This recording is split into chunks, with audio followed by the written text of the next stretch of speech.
ഇമാം തിർമിദി അതുപോലെ ഇമാം അഹ്മദ് എന്നിവർ ഉദ്ധരിക്കുന്ന റിവായത്തിൽ ഒരിക്കൽ അബ്ബാസ് ബിൻ അബ്ദുൽ മുത്തലിബ് നബി സല്ലല്ലാഹു അലൈഹി വസല്ലമയുടെ പ്രതിർവ്യൻ അവിടുന്ന് പറയുകയാണ്, ഖുൽതു യാ റസൂലല്ലാഹ്, ഞാൻ ചോദിക്കുകയുണ്ടായി അള്ളാഹുവിൻ്റെ റസൂലെ, അല്ലിംനി ഷൈഅൻ അസ്അലുഹുല്ലാഹു തആല അസ്അലുഹുല്ലാഹ തആല, അള്ളാഹുവിനോട് ചോദിക്കാൻ എനിക്ക് എന്തെങ്കിലും പഠിപ്പിച്ചു തരണം എന്ന് പറഞ്ഞു.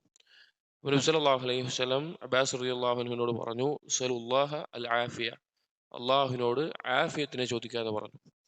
അബ്ബാസ് റളിയല്ലാഹു അൻഹു പറയാണ്, കുറച്ച് ദിവസങ്ങൾക്ക് ശേഷം ഞാൻ വീണ്ടും പോയി അള്ളാഹുവിന്റെ റസൂലിനോട് ചോദിച്ചു, യാ റസൂലല്ലാഹ് അല്ലിംനി ഷൈഅൻ അസ്അലുഹുല്ലാഹ തആല, അള്ളാഹുവിനോട് ചോദിക്കാൻ എനിക്ക് എന്തെങ്കിലും പഠിപ്പിച്ചു തരണം.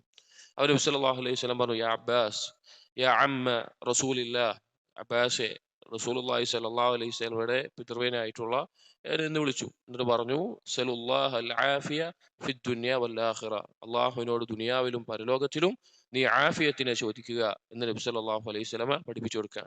ആഫിയത്ത് എന്ന് പറഞ്ഞു കഴിഞ്ഞാൽ വേറൊരു ഹദീസിൽ കാണാം, യഖീനിന് ശേഷം ഒരടിമക്ക് നൽകപ്പെടുന്നതിൽ ഏറ്റവും ഹൈറായിട്ടുള്ള കാര്യമാണ് ആഫിയത്ത് എന്നുള്ളത്.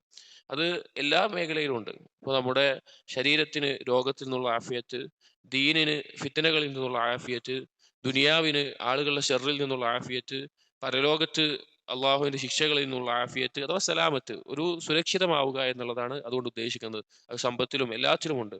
അത് അള്ളാഹുവിനോട് ധാരാളമായി ചോദിക്കേണ്ട, തേടേണ്ട ഒരു കാര്യമാണ്. ഒരു ഹദീസിൽ കാണാം, സലുല്ലാഹുൽ അഫ്വ വൽ ആഫിയ, നിങ്ങൾ അള്ളാഹുവിനോട് അഫുവും ആഫിയത്തും ചോദിക്കുക എന്ന് പ്രത്യേകം വന്നത് കാണാം. അപ്പൊ ആഫിയത്ത് എന്നുള്ളത് അത് നഷ്ടപ്പെടുമ്പോഴാണ് അതിന്റെ വില നമുക്ക് മനസ്സിലാവുക. അതുകൊണ്ട് നമ്മുടെ പ്രാർത്ഥനകളിൽ വളരെയധികം വർദ്ധിപ്പിക്കേണ്ട, പ്രത്യേകം ചോദിക്കാൻ നബി സല്ലല്ലാഹു അലൈഹി വസല്ലമ ഓർമ്മിപ്പിച്ചിട്ടുള്ള ഒരു കാര്യമാണ് ആഫിയത്തിനെ ചോദിക്കുക എന്നുള്ളത്. പ്രാർത്ഥനകളിൽ ഉൾപ്പെടുത്തുക. അള്ളാഹു തൗഫീഖ് നൽകട്ടെ. അസ്സലാമു അലൈക്കും വറഹ്മത്തുള്ളാഹി വബറകാതുഹു.